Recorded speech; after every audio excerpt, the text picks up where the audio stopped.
আমরা দ্বিতীয় প্যারাতে বা দ্বিতীয় পর্বে আমি বলেছিলাম যে দ্বিতীয় পর্ব করবো, তাহলে আমরা মূল যে লক্ষণগুলি বললাম তার চরিত্রগত যে লক্ষণগুলি, তার চিত্রটা কি, তার মোরালিটি, তার মেন্টালিটি, তার আত্মস্থানের অনুভূতি, তার ক্যারেক্টারিস্টিক সিম্পটম, যেগুলি আমি নিয়ে আলোচনা করলাম, তার সাথে সাথে আমি কি বললাম, অশ্ব হোক, ভবনদার হোক, নারী ক্ষত হোক, আকিল হোক, টিউমার হোক, বাত হোক, পুরাতন গরময় হোক, গনোরিয়া হোক, বা রিটেনশন ইউরিন, অবস্ট্রাকশন ইউরেথ্রা, যে রোগী হোক না কেন, মূত্র নদী বন্ধ, যে রোগী হোক না কেন, ক্ষত, নালী ক্ষত, মুদা অর্থাৎ ফাইমোসিস দুই রকমের, মুদা এবং উল্টা মুদা, একটাকে এইরকম আর একটাকে এইরকম, দুই রকমের মুদা পাওয়া যায়।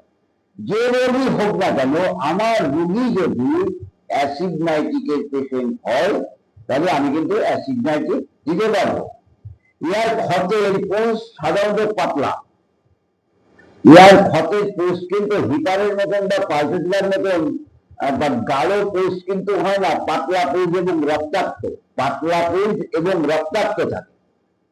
ক্ষত স্থান সহজে ভালো হইতে চায় না, আনহেলদি স্কিন, তার গ্রাজুয়েশন যেগুলি জন্ম হয়, ক্ষত স্থানে যে মাংসগুলি জন্ম হয় সেগুলি স্বাস্থ্যকর নয়, তাই তার ক্ষতস্থান পূর্ণ হতে চায় না।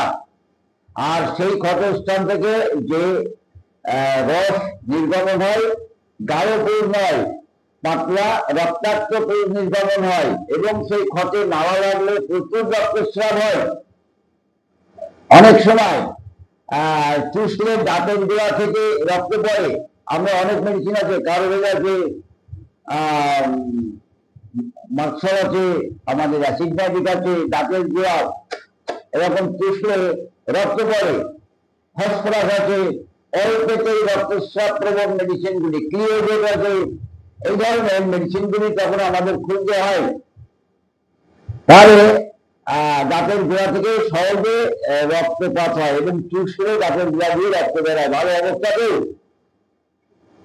রোগী কয়লা, অস্বাভাবিক খাদ্যদ্রব্যের চাহিদা, কয়লা, কাঠ কয়লা, মাটি, পোড়া মাটি, পেন্সিল, ঝাল পছন্দ করে, চুন, কাঠ কয়লা, পোড়া মাটি, চুন, এইরকম ধরনের অস্বাভাবিক অদ্ভুত গোবর, চাল, এই ধরনের খাবারগুলো আমরা কিন্তু দেখি। রোগী কয়লা, মাটি, চুন, বুঝলে, পেন্সিল, ঝাল পছন্দ করে, কিন্তু দুধ সহ্য হয় না। মাটি খেয়ে ভালোভাবে পায়খানা করছে, অসুবিধা নেই। চায়ের খাড়াগুলি খায়, বুঝলে, কয়লাগুলি খাচ্ছে, তাতে কোনো ডিস্টার্ব নেই, কিন্তু দুধ খেলেই পাতলা পায়খানা, অস্বাভাবিক লক্ষণ, দুধ খেলেই পাতলা পায়খানা। তাহলে আমরা দুধ সহ্য হয় না। কোষ্ঠকাঠিন্যের মল, কোষ্ঠবদ্ধ, যেমন আমরা বলেছি যে কোষ্ঠবদ্ধ যেমন নরম মল কুচে কুচে কুচে কুচে নির্গমন করতে হয়, অনেক মেডিসিন আছে, তেমন এখানে কোষ্ঠকাঠিন্য থাকতে পারে অ্যালুমিনাতে, এবং দেখা যায় গুটলে গুটলে মল এইরকম নির্গত হয়, এবং মল নরম থাকলেও অনেক সময় কোট দিয়ে দিয়ে তেমন মলগুলো বের করতে হয়। কখনো কখনো অ্যাসিড নাইট্রিকের বিরুদ্ধে অন্য ঔষধের উচ্চশক্তি প্রয়োগ করলে সেই ওষুধের লক্ষণ প্রকাশ করে। যদি সেই অ্যাসিড নাইট্রিকের রুগীকে ভুল করে যদি আমি সালফার একটু উচ্চশক্তির ওষুধ দিয়ে দিতে, সালফারের লক্ষণ প্রকাশ করতে পারে। এই ধরনের অবস্থা, এবং সেটা বোঝা আছে, বলা আছে, কিন্তু আমরা কতখানি ডাক্তার যে সেইটা আমরা অনুধাবন করবে। তবে গাড়ি চলবে উপশম, ক্ষতের মধ্যে পিন ফুটানো অনুভূতি, কাঁটা ফোটার ন্যায় বা চোষ ফোটানোর ন্যায়, কাঠি ফোটানোর ন্যায় অনুভূতি, ক্ষতের থেকে যে রস বের হয়, গাঢ় হয় না, পাতলা রক্তাক্ত, অল্পে নাড়া লাগলে ক্ষতের স্থান দিয়ে বা আপিল দিয়ে প্রচুর রক্তপাত হয়, মলদ্বারে যে অস্ত্র হয়, পায়খানা করার পরে 2-3 ঘন্টা ধরে তার যন্ত্রণা চলতে থাকে, নরম মলত্যাগের সাথেও তার এইরকম যন্ত্রণা এবং রক্তস্রাব চলতে থাকে, ঘোড়ার মূত্রের ন্যায় দুর্গন্ধ, রোগী শীতকাতর, শৈলশীর ঝিল্লি এবং চর্ম এই স্থানদ্বয়ে ফাটা এবং ক্ষত, হ্যাঁ সেখানে কাটি ফোটানোর ন্যায় ব্যথা, সেখান দিয়ে রক্ত নির্গমন হওয়া, ঘোড়ার প্রস্রাবের ন্যায় দুর্গন্ধ, কথাটা কিন্তু মনে রাখতে হবে, রোগী শীতকাতর। আর মূত্র যখন নির্গমন হয় সে ঠান্ডা বলে অনুভব করে বা অনেক সময় বুঝতেই পারে না, বসে করে প্রস্রাব করছি, প্রস্রাব বেরোচ্ছে কিনা সে বুঝতেই পারে না। এই অবস্থাগুলি আমরা কিন্তু বারবার করে অনুধাবন করব।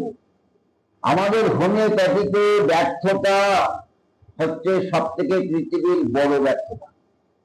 অর্থাৎ হোমিওপ্যাথি করে রোগী ট্রিটমেন্ট করতে পারি না, কারণ হোমিওপ্যাথি চিকিৎসা বিজ্ঞান বিষয়ে আমি অজ্ঞাত, তাই আমি ট্রিটমেন্ট করতে পারি না। দোষ প্যাথিক নয়, দোষ আমাদের। এই ব্যর্থতা আমাদের ব্যক্তিগত ব্যর্থতা। হোমিওপ্যাথি বিজ্ঞানটা এত সুন্দর বিজ্ঞান, যদিও এর মধ্যে আনকেরেবল স্টেজ আছে, আনকেরেবল ডিজিজ বা আনকেরেবল স্টেজ আছে, আমি সে কথাটা বলছি না। সেই আনকেরেবল স্টেজও একদিন হয়তো কেয়ারেবল ছিল, তখন আমরা পাইনি বা তখন আমরা ট্রিটমেন্ট করতে পারিনি। এখন ভুগতে ভুগতে প্রাণ শক্তি এত খারাপ হয়ে গেছে যেটা আনকেরেবলে পৌঁছে গেছে। না, আম পচে গেলে আর সংরক্ষণ করা যায় না। একটা আমের গুটি আম, আরেকটু বড় আম, ডাসা আম, পাকা আম, আবার পচে গেলে তাকে বলা হয় পচা আম। যেমন ক্যান্সার, ক্যান্সার হচ্ছে পচা আম, পরিণতি ফল, শেষ পরিণাম, ওখান থেকে আর সংরক্ষণে ফিরিয়ে আনা যায় না। ততদিন যতদিন ওই রকম ধ্বংসপ্রাপ্ত সেই কোষগুলি আসেনি বা রোগীর প্রাণ শক্তি একদম ধ্বংসপ্রাপ্ত হয়নি, সেখানে আরোগ্য থাকে। যে আরোগ্যটা একটা সময় আরোগ্য পর ছিল, এখন সেটা অনারোগ্য করা নেই। যাই হোক, আমরা treat the patient are not the disease, এটা বলবো। আমি আর একবার বলছি, তোমরা ভালো করে মন দিয়ে শোনো। চর্ম এবং মিউকাস ব্রেন জাংশনগুলিতে ফাটা, সেখানে পেন বা কাটি ফোটা বা শোষ ফোটার ন্যায় যন্ত্রণা, এবং রোগী শীতকাতর, ক্ষত স্থান থেকে রক্তস্রাব প্রবহ, অর্থাৎ অল্প নাড়া লাগলে তার দেহ থেকে ক্ষত স্থান থেকে রক্ত পড়ে, দাঁতের গোড়া চুষলে রক্ত বেরোয়, ক্ষত স্থান থেকে তার পাতলা রক্তাক্ত পুঁজ নির্গমন হয়, আনহেলদি স্কিন, ক্ষত হলে আর থাকতে চায় না, রোগী শীতকাতর, প্রাণ শক্তি প্রচন্ড দুর্বল, তার মূত্রটা ঘোড়ার মূত্রের ন্যায় ঝাঁঝালো দুর্গন্ধ মূত্র, রোগী শীতকাতর, প্রাণ শক্তি প্রচন্ড দুর্বল, রোগীর দুধ সহ্য হয় না, রোগী গাড়ি চললে উপসম্বোধ করে, তার দেহতে যদি কোনো ভুল ক্রমে উচ্চ শক্তির কোনো অন্য মেডিসিন অ্যাপ্লাই হয়, তার দেহতে সেই লক্ষণগুলি প্রকাশ পায়।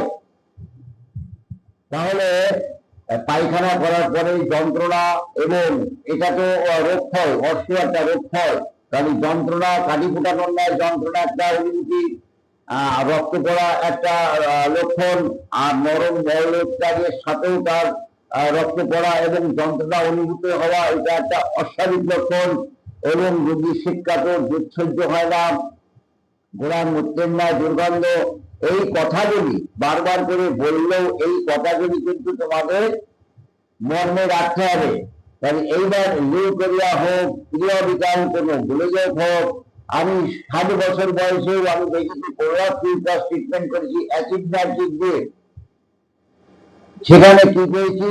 রক্তস্রাব, অল্প অল্প রক্তস্রাব হয়, ভ্যাজাইনাল চ্যানেল দিয়ে, প্রস্রাবে প্রচন্ড ঝাঁঝালো দুর্গন্ধ, রোগী শীতকাতর, ঘামে দুর্গন্ধ, এবং তার ওইরকম আনহেলদি স্কিন।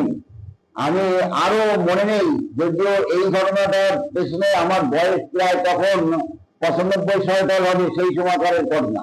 আমি ট্রিটমেন্ট করেছি, আমার নিজের আত্মীয়, তাকে আমি ট্রিটমেন্ট করেছি। ট্রিটমেন্ট হয়, পোলার সিউটাস হোক, লিউকেরিয়া হোক, দেখা গেল কোনো মায়ের গর্ভে বাচ্চা ধারণ করার ক্ষমতা নেই, বা মিসক্যারেজ হয়, হয়তো আমাদের রেপার্টারি চ্যাপ্টারে এই মেডিসিনের নামটাই নেই, কিন্তু রোগী যদি অ্যাসিড নাইট্রিকের হয় তাহলে আমি অ্যাসিড দেবো।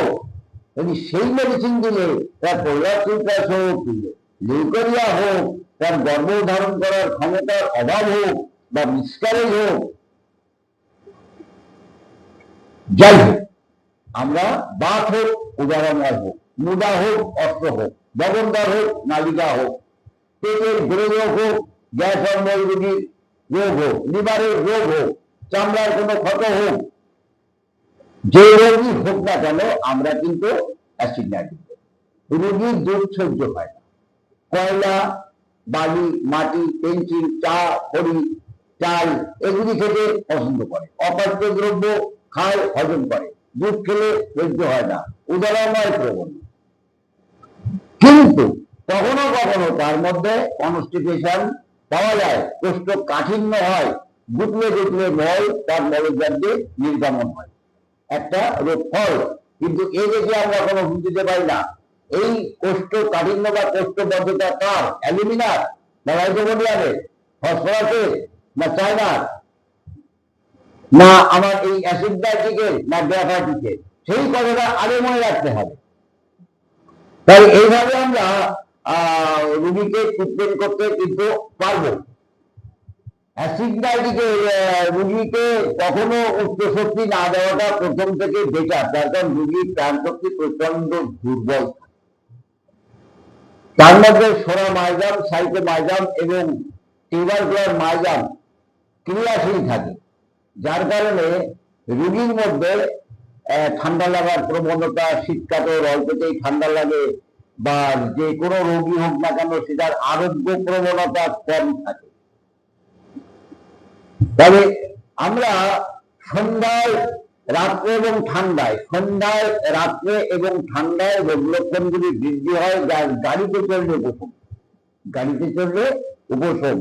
আর ওষুধগুলি তরুণ অবস্থায় 6-30-200, 6-30-200, আর পুরাতন ক্ষেত্রে 1000 থেকে আরো উচ্চ শক্তির প্রয়োজন হলে হতে পারে। জাতিগত পরিবর্তন আনতে গেলে 1000 শক্তি, 10,000 শক্তি বা আরো উচ্চ শক্তির প্রয়োজন হয়। ঠিক আছে, তাদের পর্যন্ত